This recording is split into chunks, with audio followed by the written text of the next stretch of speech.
வணக்கம். ஆகாஷ்வாணி புதுச்சேரி மாநில செய்திகள் வாசிப்பவர் சரவணகுமார்.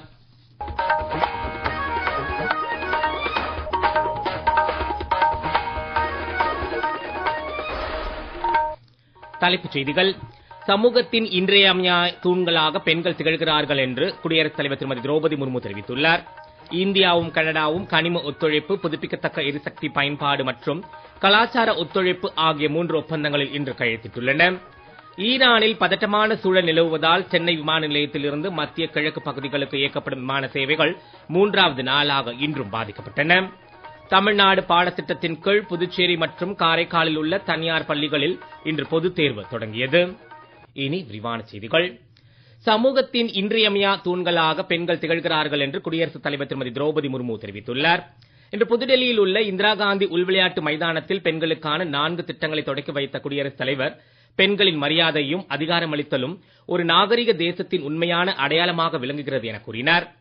பிரதமரின் உஜ்வாலா திட்டம், பெண் குழந்தைகளை காப்போம், பெண் குழந்தைகளுக்கு கற்பிப்போம் மற்றும் பிரதமரின் மாத்ரு வந்தனா யோஜனா போன்ற முன்னெடுப்புகள் மூலம் மத்திய அரசு சிறப்பாக செயல்பட்டு வருவதாகவும் அவர் கூறினார். டெல்லி லட்சாதிபதி பிட்டியா திட்டம், சஹேலி பிங்க் ஸ்மார்ட் கார்டு திட்டம், மேரி பூஞ்சி மேரா அதிகார் மற்றும் இலவச எல்பிஜி சிலிண்டர் திட்டம் ஆகியவை இந்த 4 திட்டங்களில் அடங்கும். தற்போதுள்ள லாட்லி திட்டம் விரிவுபடுத்தப்பட்டு டெல்லி லட்சாதிபதி பிட்டியா திட்டமாக மறுசீரமைக்கப்பட்டுள்ளது.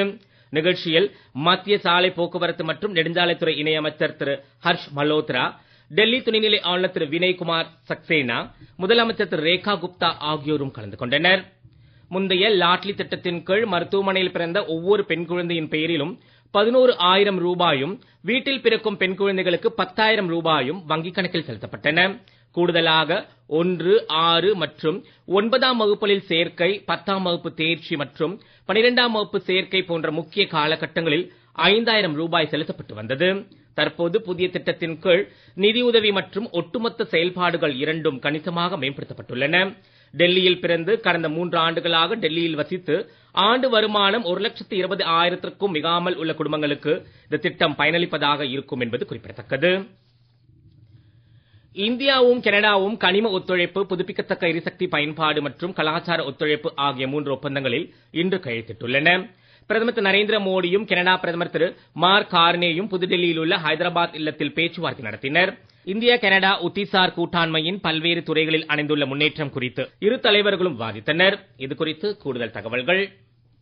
இந்தியா கனடா நாடுகளுக்கு இடையே நடைபெற்று வரும் பேச்சுவார்த்தையில் வர்த்தகம், முதலீடு, எரிசக்தி, கனிம வளங்கள், விவசாயம், கல்வி, ஆராய்ச்சி உள்ளிட்ட பல்வேறு துறைகளில் ஒத்துழைப்பு குறித்தும் இரு நாட்டு தலைவர்களும் ஆய்வு செய்தனர். கனடா பிரதமருடன் கூட்டு செய்தியாளர் கூட்டத்தில் பேசிய பிரதமர் திரு நரேந்திர மோடி, மேற்காசியாவின் தற்போதைய நிலைமை கவலை அளிப்பதாகவும் பேச்சுவார்த்தை மூலம் தீர்வு காண இந்தியா ஆதரவு அளிக்கும் என்றும் கூறினார். பயங்கரவாதம் மற்றும் தீவிரவாதம் ஆகியவை இரு நாடுகளுக்கு மட்டுமல்ல, மனித குலத்திற்கும் பொதுவான சவால்கள் என்றும் தெரிவித்தார். 2030ஆம் ஆண்டிற்குள் இந்தியா கனடா இடையே உள்ள வர்த்தகம் $50 பில்லியன் விரிவுபடுத்த இலக்கு நிர்ணயிக்கப்பட்டுள்ளதாகவும் பிரதமர் கூறினார். பாதுகாப்பு தொழில்நுட்பங்கள், கடல்சார் விழிப்புணர்வு மற்றும் ராணுவ பரிமாற்றங்களை மேம்படுத்த இரு நாடுகளும் பாடுபடும் என்றும், வர்த்தகம் மற்றும் எரிசக்தி ஆகிய துறைகளில் இந்தியாவும் கனடாவும் வலுவான அடித்தளத்தை உருவாக்கி வருகின்றன என்றும் பிரதமர் குறிப்பிட்டார். தொடர்ந்து இரு நாட்டு பிரதமர்களும் இந்தியா கனடா தலைமை நிர்வாக அதிகாரிகள் அமைப்பு ஏற்பாடு செய்திருந்த நிகழ்ச்சியில் கலந்து கொண்டனர். முன்னதாக மத்திய வெளியுறவுத்துறை அமைச்சர் டாக்டர் ஜெய்சங்கர் கனடா பிரதமர் திரு மார்க் கார்னேவை புதுடெல்லியில் சந்தித்தார். பிஜேபியின் மூத்த தலைவரும் மத்திய உள்துறை அமைச்சருமான திரு அமித்ஷா இன்று தெற்கு 24 பர்கானாஸில் உள்ள ராய்டிகியில் இருந்து பரிவர்த்தன யாத்திரையை தொடக்கி வைத்தார். மேற்கு வங்க மக்கள் தற்போது மாற்றத்தை எதிர்பார்ப்பதாகவும், ஆளும் அகில இந்திய திரிணாமுல் காங்கிரசின் ஆட்சியால் மக்கள் அதிருப்தியில் உள்ளதாகவும் அவர் தெரிவித்தார். மாநிலத்தில் தற்போதைய ஆட்சியின் கீழ் ஊழல் அதிகரித்து வருவதாகவும், மாநில அரசின் வளர்ச்சி பாதிக்கப்பட்டுள்ளதாகவும் அவர் குற்றம் சாட்டினார். சட்டமன்ற தேர்தலுக்கு முன்னதாக மாநிலம் தழுவிய அணி திரட்டல் பிரச்சாரத்தின் ஒரு பகுதியாக மேற்கு வங்கம் முழுவதும் 9 வெவ்வேறு இடங்களில் இருந்து பரிவர்த்தன் யாத்திரை மேற்கொள்ளப்படும் என்று பிஜேபி அறிவித்துள்ளது. வருவாய் பற்றாக்குறை மானியம் நிறுத்தப்பட்டு இருப்பது இமாச்சல பிரதேச மாநிலத்தின் நிதி நிலைமையை பெரிதும் பாதிக்கப்பட்டுள்ளது என்று அம்மாநில முதலமைச்சர் திரு சுக்விந்தர் சிங் சுகு தெரிவித்துள்ளார். புதுடெல்லியில் இன்று மத்திய நிதியமைச்சர் திருமதி நிர்மலா சீதாராமனை சந்தித்த அவர் 2026-27ஆம் நிதியாண்டுக்கான வருவாய் பற்றாக்குறையை ஈடு செய்ய சிறப்பு மத்திய அரசு உதவியின் கீழ் நிதி தொகுப்பை வழங்குமாறு வலியுறுத்தினார். வருவாய் பற்றாக்குறை மானியம் திரும்பப் பெறுவதால் இமாச்சல பிரதேசத்தின் பொருளாதாரம் பாதிக்கப்படுவதாக தெரிவித்தார். அனைத்து மாநிலங்களையும் ஒரே அளவுகோலில் மதிப்பிடுவது பொருத்தமானது அல்ல என்றும் அவர் எடுத்துக் கூறினார். மேலும் மலைப்பகுதி உள்ள மாநிலங்களின் பொருளாதாரம் தொடர்பான மதிப்பீடு மற்றும் சீர்திருத்தங்களுக்காக ஒரு குழுவை அமைக்குமாறும் திரு சுக்வீந்தர் சிங் மத்திய அமைச்சரை கேட்டுக் கொண்டார். மாநிலத்தின் கோரிக்கைகள் பரிசீலிக்கப்பட்டு விரைவில் நடவடிக்கை எடுக்கப்படும் என்று திருமதி நிர்மலா சீதாராமன் உறுதியளித்தார். நீங்கள் கேட்டுக்கொண்டிருப்பது மாநில செய்திகள்.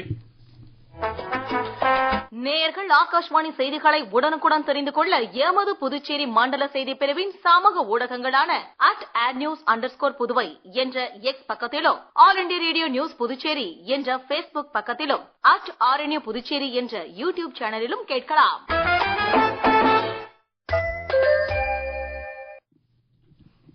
செய்திகள் தொடர்கின்றன. புதுடெல்லியில் குடியரசு துணைத் தலைவர் திரு CP ராதாகிருஷ்ணன் புகழ்பெற்ற தமிழ் அறிஞர்கள், பாரம்பரியம், கட்டடக்கலை மற்றும் கலாச்சாரம் குறித்த 16வது புத்தக வெளியீட்டு விழாவில் கலந்து கொண்டு புத்தகங்களை வெளியிட்டார். நிகழ்ச்சியில் மத்திய தகவல் ஒலிபரப்புத்துறை அமைச்சர் திரு அஸ்வினி வைஷ்ணவ், அத்துறையின் இணையமைச்சர் டாக்டர் எல் முருகன் மற்றும் அதிகாரிகள் கலந்து கொண்டனர். இந்நிகழ்ச்சியை தகவல் ஒலிபரப்பு அமைச்சகத்தின் வெளியீட்டு பிரிவு ஏற்பாடு செய்திருந்தது. ஈரானில் பதட்டமான சூழல் நிலவுவதால் சென்னை விமான நிலையத்திலிருந்து மத்திய கிழக்கு பகுதிகளுக்கு இயக்கப்படும் விமான சேவைகள் 3வது நாளாக இன்றும் பாதிக்கப்பட்டன. Dubai, Abu Dhabi, Sharjah, Kuwait, Muscat உள்ளிட்ட நாடுகளுக்கு செல்ல வேண்டிய 18 புறப்படும் விமானங்களும் அங்கிருந்து வரும் 18 வருகை விமானங்களும் ரத்து செய்யப்பட்டுள்ளன. இதன் காரணமாக பயணிகள் பெரிதும் பாதிக்கப்பட்டுள்ளனர். விமான ரத்து எண்ணிக்கை மேலும் அதிகரிக்க வாய்ப்புள்ளதால் பயணிகள் அந்தந்த விமான நிறுவனங்களுடன் தொடர்பு கொண்டு உரிய விவரங்களை அறிந்து கொள்ளுமாறு அறிவுறுத்தப்பட்டுள்ளனர். மத்திய கிழக்கு பகுதிகளில் உள்ள சில நாடுகளின் வான்வழி பாதைகள் மூடப்பட்டதை அடுத்து இந்த நடவடிக்கை மேற்கொள்ளப்பட்டுள்ளது. மேலும் சென்னையிலிருந்து சிங்கப்பூர், மலேசியா, இலங்கை, லண்டன், தாய்லாந்து, ஜெர்மனி, ஹாங்காங் உள்ளிட்ட நாடுகளுக்கு விமானங்கள் வழக்கம் போல் இயங்கும் என்றும் அறிவிக்கப்பட்டுள்ளது. தமிழ்நாடு பாடத்திட்டத்தின் கீழ் புதுச்சேரி மற்றும் காரைக்காலில் உள்ள தனியார் பள்ளிகளில் இன்று பொதுத் தேர்வு தொடங்கியது. புதுச்சேரியின் அனைத்து அரசு பள்ளிகளிலும் CBSE பாடத்திட்டத்தின் கீழ் மாற்றப்பட்டுள்ள நிலையில் கடந்த 17ஆம் தேதி முதல் 10 மற்றும் 12ஆம் வகுப்பு மாணவர்களுக்கு பொதுத் தேர்வு நடைபெற்று வருகிறது. இது குறித்து கூடுதல் தகவல்கள். புதுச்சேரியில் 20 மேல்நிலை தேர்வு மையங்களிலும், காரைக்காலில் 5 மேல்நிலை தேர்வு மையங்களிலும் தேர்வுகள் நடைபெற்றன. இப்பணிகளில் மைய முதன்மை கண்காணிப்பாளர்கள், துறை அலுவலர்கள், பறக்கும் படை அலுவலர்கள், வழித்தட அலுவலர்கள் மற்றும் தேர்வுக்கூட கண்காணிப்பாளர்கள் ஆகியோர் ஈடுபட்டனர். புதுச்சேரியில் 84 தனியார் பள்ளிகளைச் சேர்ந்த 6979 மாணவ மாணவிகளும் 173 தனி தேர்வர்களும் தேர்வு எழுதினர். காரைக்காலில் 16 தனியார் பள்ளிகளைச் சேர்ந்த 606 மாணவ மாணவிகளும் 112 தனி தேர்வர்களும் தேர்வு எழுதினர். முதல் நாளான இன்று மொழி பாட தேர்வு நடைபெற்றது. காலை 10 மணிக்கு மாணவர்களுக்கு வினாத்தாள் வழங்கப்பட்டு 10 நிமிடம் வினாக்களை படித்து பார்க்கவும், 5 நிமிடம் விடைத்தாளில் தங்களது குறிப்புகளை பதிவு செய்து சரிபார்க்கவும் நேரம் ஒதுக்கப்பட்டது. தேர்வுகள் 10:15 மணிக்கு தொடங்கி பிற்பகல் 1:15 மணிக்கு முடிவடைந்தது. தேர்வு மையங்களுக்கு மாணவர்கள் கைபேசி உட்பட எந்தவித தகவல் தொடர்பு சாதனங்களும் கொண்டுவர தடை விதிக்கப்பட்டிருந்தது. இன்று தொடங்கிய 12ஆம் வகுப்பு பொதுத் தேர்வானது வரும் 26ஆம் தேதி வரை நடைபெற உள்ளது. மேலும் 10ஆம் வகுப்பு பொதுத் தேர்வுகள் வரும் 10ஆம் தேதி தொடங்கி ஏப்ரல் 6ஆம் தேதி வரை நடைபெற உள்ளது. புதுச்சேரியின் வளர்ச்சிக்காக நேற்று பிரதமர் திரு நரேந்திர மோடி பல்வேறு திட்டங்களை தொடக்கி வைத்து வேறு பல திட்டங்களுக்கு அடிக்கல் நாட்டினார். பிரதமரின் வருகையின் போது காவல்துறை மிகச் சிறப்பான ஏற்பாடுகளை மேற்கொண்டு பொதுமக்களுக்கு எந்த இடையூறும் ஏற்படாமல் திறமையான முறையில் செயல்பட்டதற்கு உள்துறை அமைச்சர் திரு நமச்சிவாயம் பாராட்டு தெரிவித்தார். காவல்துறையினரை கௌரவப்படுத்தும் வகையில் காவல்துறை தலைமை அலுவலகத்தில் பாதுகாப்பு பணியில் ஈடுபட்ட அனைத்து மூத்த காவல் அதிகாரிகள், காவல் கண்காணிப்பாளர்கள் மற்றும் ஆய்வாளர்கள் ஆகியோருக்கு பாராட்டு சான்றிதழ்களை திரு நமச்சிவாயம் வழங்கினார். மேலும் 6 ஊர்காவல் படையினருக்கு காவலர்களுக்கான பணி நியமன ஆணைகளை வழங்கினார். நிகழ்ச்சியில் காவல்துறை இயக்குநர் ஷாலினி சிங், காவல்துறை துணைத் தலைவர் திரு சத்யசுந்தரம், முதுநிலை காவல் கண்காணிப்பாளர்கள் உள்ளிட்ட பலர் கலந்து கொண்டனர். ஹோலி பண்டிகை வரும் 4ஆம் தேதி கொண்டாடப்படுவதை முன்னிட்டு அன்றைய தினம் ஜிப்மர் புறநோயாளிகள் பிரிவு இயங்காது என்றும் நோயாளிகள் வெளிப்புற சிகிச்சை தவிர்க்குமாறும் ஜிப்மர் நிர்வாகம் கேட்டுக் கொண்டுள்ளது. மேலும் அவசர பிரிவு சேவைகள் அனைத்தும் வழக்கம் போல் இயங்கும் என்றும் தெரிவிக்கப்பட்டுள்ளது. மீண்டும் தலைப்புச் செய்திகள். சமூகத்தின் இன்றியமையா தூண்களாக பெண்கள் திகழ்கிறார்கள் என்று குடியரசுத் தலைவர் திருமதி திரௌபதி முர்மு தெரிவித்துள்ளார். இந்தியாவும் கனடாவும் கனிம ஒத்துழைப்பு, புதுப்பிக்கத்தக்க எரிசக்தி பயன்பாடு மற்றும் கலாச்சார ஒத்துழைப்பு ஆகிய 3 ஒப்பந்தங்களில் இன்று கையெழுத்திட்டுள்ளன. ஈரானில் பதட்டமான சூழல் நிலவுவதால் சென்னை விமான நிலையத்திலிருந்து மத்திய கிழக்கு பகுதிகளுக்கு இயக்கப்படும் விமான சேவைகள் 3வது நாளாக இன்றும் பாதிக்கப்பட்டன. தமிழ்நாடு பாடத்திட்டத்தின் கீழ் புதுச்சேரி மற்றும் காரைக்காலில் உள்ள தனியார் பள்ளிகளில் இன்று பொதுத் தேர்வு தொடங்கியது. இத்துடன் இந்த செய்தியறிக்கை நிறைவு பெறுகிறது. வணக்கம்.